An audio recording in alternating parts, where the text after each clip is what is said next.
Yesterday, the entire world was taken in by the idea of de-extinction, where the Time magazine decided to put together a cover presenting the idea that an extinct species, the dire wolf, had been brought back to life.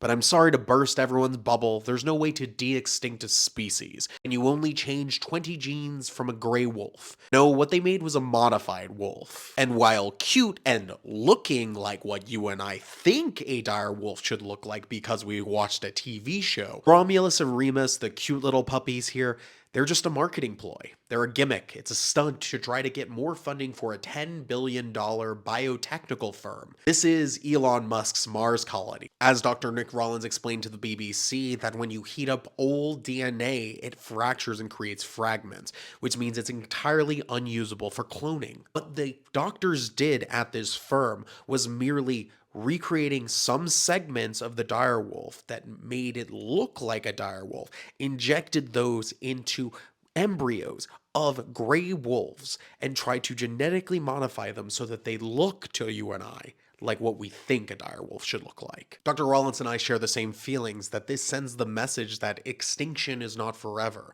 that we can destroy the environment, get rid of the animals, but don't worry, we can bring them back. This presents the idea there can be a no-lose situation with climate change and destruction of the world around us. And it didn't even take a full day for someone from the Trump administration to use this technologies to justify their environmental policies. Doug Burgum, the Secretary for the Interior, stated that the mission of the U.S. Fish and Wildlife Service is to work with others to conserve, protect, and enhance fish, wildlife, plants, and their habitats for continuing benefit of the American people. The Department of the Interior is excited about the potential of de-extinction technology and how it may serve broader purposes beyond the recovery of lost species, including strengthening biodiversity protection efforts and helping endangered or at-risk species.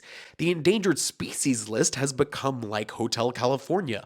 Once a species enters, they never leave. In fact, 97% of the species that are added to the endangered species list remain there.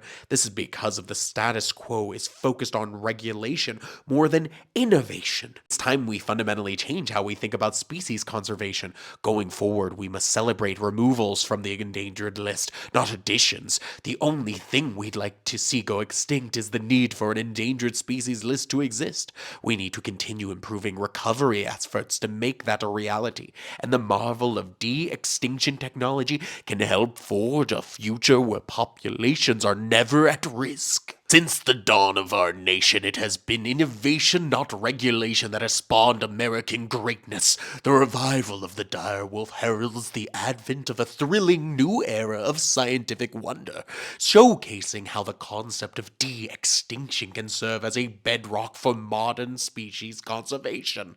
The direwolf revival carries profound cultural significance as it embodies strength and courage that is deeply encoded within the DNA of American identity and tribal heritage. Breakthroughs of this nature will inspire leading minds and future generations of innovators to chase the impossible, capture it, and unleash its potential. The Department of the Interior looks forward to a vibrant future full of innovations that advances core missions such as wildlife conservation. I mean this in all seriousness. I think at least 5% of Doug thinks he can breed a dragon. So yes, while it would be really cool to bring back animals from extinction, that is not what happened. They genetically modified wolves to look like dire wolves. This is a cool thing, yes, objectively so. But at the same time, this is just a marketing gimmick. And this is ultimately just a very, very fancy Instagram post. And this isn't even the first genetic engineering stunt they've done for social media this month. And honestly, that raises a lot of ethical questions. Are they breeding animals just to fundraise because they think it'll get the clicks? Is that okay? What's going to happen to these dire wolves in 5 years, 10 years? What's going to happen to all these creatures they're making?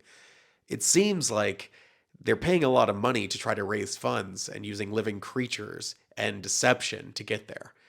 Another scam from another tech company. Even if what they're doing is cool, what they're doing is also unethical and just spreading more lies. So, yeah. If you could do that and do some engagement, that'd be really nice. Thank you.